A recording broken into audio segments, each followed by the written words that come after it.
Hi everyone. Technology and digitization are evolving at an unimaginable pace.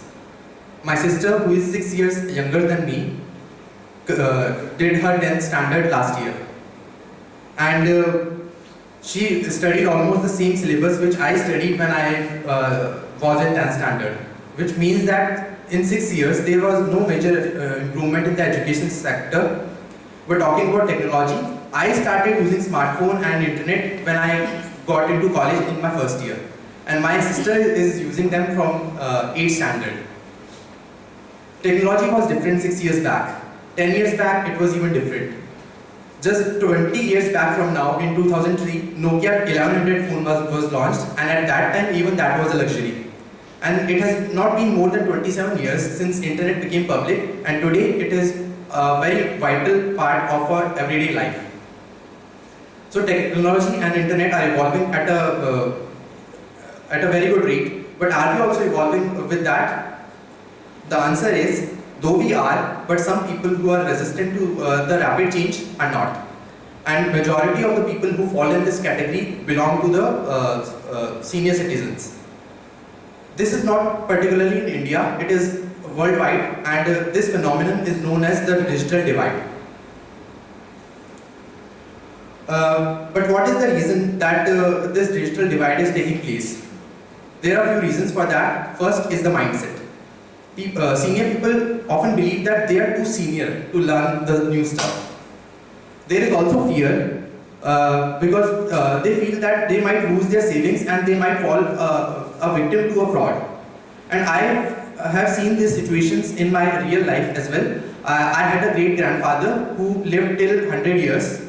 He lived more than my father. So he used to always use a landline phone, and when my father started using a cell phone, he used to be arguing with him that this is very expensive device and it is not good. And in the recent scenario, my Fufaji, he's a lawyer, he's very educated and he owns a very good smartphone, but he has never linked his bank account to any of the payment apps and UPI apps, because he believes that he can fall victim of a fraud. He never done his charges on his own. He still recharges either at shops, and he gives money to the people who can do his recharges. And I have often seen people, whenever I travel through bus, I have seen few senior people who carry a phone, but they are not able to make calls, and they are not able to even save numbers. They are not able to make a call to anyone. If they want to make a call to someone, they have to ask somebody else to make a call to this number. I had a maternal grandfather and grandmother as well. They also had phone, but they could not make a call to my mother on their own. They were dependent on my cousins or my uncles to make a call, and that also made them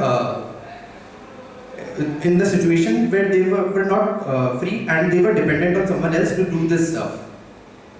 So because of that, I feel that in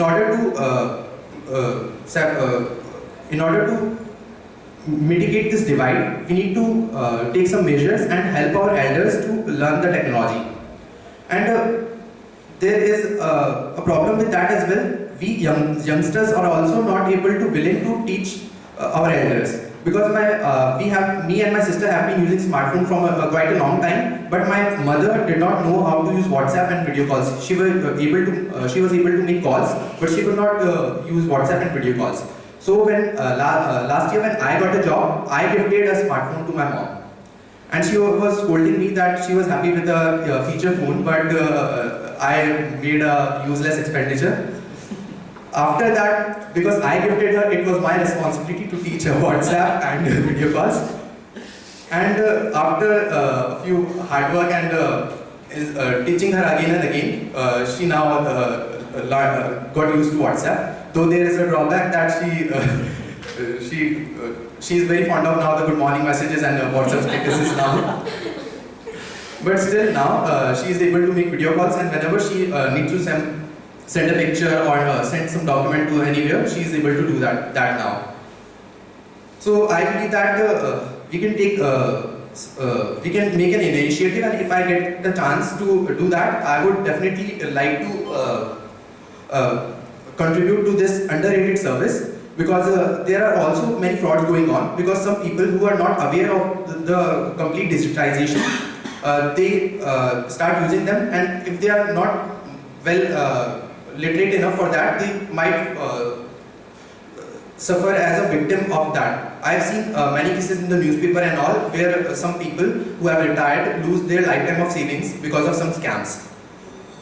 So educating them is the key here. First of all, we need to make the people aware, and then we need to make them educate and start teaching them how to use specific devices like smartphone and tablet, which they can use.